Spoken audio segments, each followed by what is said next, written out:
پھر حضرت سلیمان علیہ السلام کا ایک واقعہ جو بہت عام ہے کہ آپ چونکہ پرندوں پہ بھی حکومت کرتے تھے، ہواؤں پہ بھی حکومت کرتے تھے، تو پرندوں میں ایک پرندہ ہے جو پرندوں کا سردار ہے. پرندوں میں ایک پرندوں کا، جیسے جانوروں میں سردار شیر ہے، ویسے پرندوں میں سردار ہیں، اس کو ہدہد کہتے ہیں. وہ بادشاہ ہے پرندوں کا. اس کے سر پہ تاج بھی، قدرت نے تاج پیدا کیا ہدہد. بہت خوبصورت ہوتا ہے، دیکھو تو پیار آتا ہے، بہت اچھا لگتا ہے. چھوٹا سا ہی ہے، بہت خوبصورت ہوتا ہے. اب جنگلوں میں تو آپ جا کے نہیں دیکھ سکتے، لیکن انٹرنیٹ کا دور ہے، اگر آپ سرچ کریں گے تو ہدہد آپ کو دکھائی دے. اس کے سر پہ تاج ہے. اس کی ڈیوٹی یہ تھی کہ وہ اپنے پروں سے سلیمان علیہ السلام کے سر پہ سایہ کرتے. حضرت سلیمان علیہ السلام نے جب پرندوں کا جائزہ لیا تو دیکھا کہ ہدہد نہیں تھا. تو آپ نے فرمایا کہ یہ ہدہد مجھے نظر نہیں آتا، یہ کہاں گیا، میری اجازت کے بغیر کہاں چلا گیا. اور آپ نے فرمایا کہ اب وہ میری اجازت کے بغیر گیا ہے تو میں اس کو یا ذبح کر دوں گا یا اس کو سخت سزا دوں. ہاں مگر اگر وہ کوئی اچھی خبر لے کر آئے تب تو ٹھیک. تو ہدہد کو پتا تھا کہ میں اجازت کے بغیر گیا ہوں تو میری خیریت نہیں ہے. تو تفسیر میں آتا ہے کہ جب ہدہد آیا ہے بارگاہ سلیمانی میں تو اس نے اپنے پروں کو زمین سے پھیلا دی، یعنی عاجزی کے طور پہ دم ڈھیلی کر دی اور زمین سے پروں کو گھسیٹتے ہوئے بارگاہ سلیمانی میں آئے. حضرت سلیمان علیہ السلام اس کی یہ عاجزی دیکھ کر کے خوش ہو گئے. اور دوسری وجہ یہ تھی اس کو معاف کرنے کی کہ وہ جو ہدہد تھا وہ اپنے ماں باپ کا بڑا فرما بردار تھا. وہ اس وقت تک وہ ہدہد کھاتا نہیں تھا جب تک کہ وہ اپنی بوڑھی ماں کو اور اپنے باپ کو کھلا نہ لے. یعنی اس کے ماں باپ بھی اس وقت تک زندہ تھے. تو ماں باپ کے ساتھ اس نے سلوک کی وجہ سے سلیمان علیہ السلام نے اس کو نظر انداز کیا. اور تیسری بات یہ ہے کہ وہ ایک خاص خبر لایا تھا. خاص خبر یہ لایا تھا کہ وہ اڑتے اڑتے ملک شام سے یمن چلا گیا تھا. اور جب وہ یمن گیا تو اس نے دیکھا کہ یمن میں ایک عورت حکومت کرتی ہے اور اس کے زیر نگی جو ہے اس کی نگرانی میں بڑے بڑے سردار کام کرتے ہیں. اس کو ملکہ سبا کہتے ہیں. یمن میں ایک شہر ہے صنعا جو کیپٹل ہے یمن کا، اس سے کچھ دور کے فاصلے پر 8-10 کلومیٹر کی دوری پر یہ ملکہ سبا کا شہر تھا یمن کے اندر.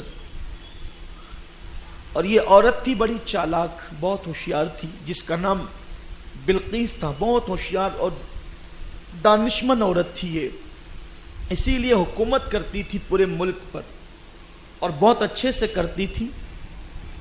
لیکن اس ملک والوں کا جو مذہب تھا وہ سورج کی عبادت، وہ سورج کو پوجتے تھے اور آگ کو پوجتے تھے. تو ہدہد نے دیکھا کہ وہ آگ کو اور سورج کو پوج رہے ہیں تو ہدہد کو یہ دیکھ کر اچھا نہیں لگا کہ یہ کیا کر رہے ہیں. میں یہاں حیران رہتا ہوں تفسیر پڑھ کر کہ نبی کی صحبت میں رہنے والا پرندہ بھی ایمان اور شرک میں فرق کرتا ہے. توجہ کریں آپ، اس کو شرک دیکھ کے ہدہد کو اچھا نہیں لگا کیونکہ نبی کی صحبت میں رہتا تھا نا. تو نبی کی صحبت میں رہ کر اس کو توحید اور رسالت کا اتنا علم ہو گیا تھا کہ دوسروں کو شرک کرتے دیکھ کر اس کو نفرت ہو رہی تھی کہ ایک تو غلط ہو رہا ہے، صحیح نہیں ہو رہا ہے.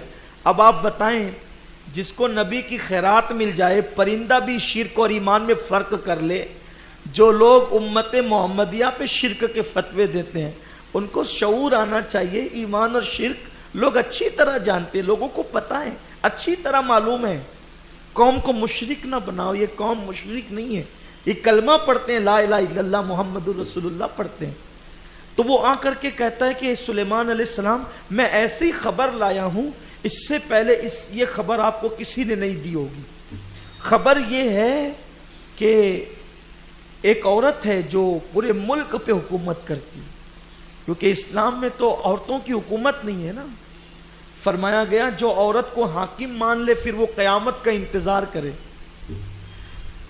عورتوں کو پیار دیا گیا ہے، عورتوں کو ایک ذمہ داری دی گئی ہے، عورتوں کو حکومت کرنے کا حق نہیں.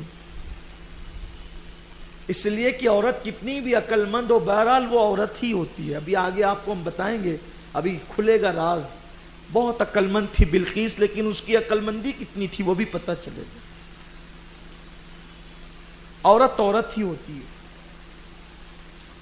تو سلیمان علیہ السلام کو اس نے پوری رپورٹ دی کہ ایسا ایسا ہے. کہا کہ میں ایک عرش عظیم دیکھ کر کے آ رہا ہوں. عرش کہتے تخت کو، بہت بڑا تخت ہے، وہ 7 کمروں کے اندر ہے اور اسی میں وہ رہتی ہے، اس پر وہ سوتی ہے، اور 7 کمروں میں تالے کی پابندی کے ساتھ وہ اس کو قید کر کے رکھتی ہے. میں نے ایسا خوبصورت تخت کہیں نہیں دیکھا. تو حضرت سلیمان علیہ السلام نے فرمایا کہ میرا خط لے کر کے جا.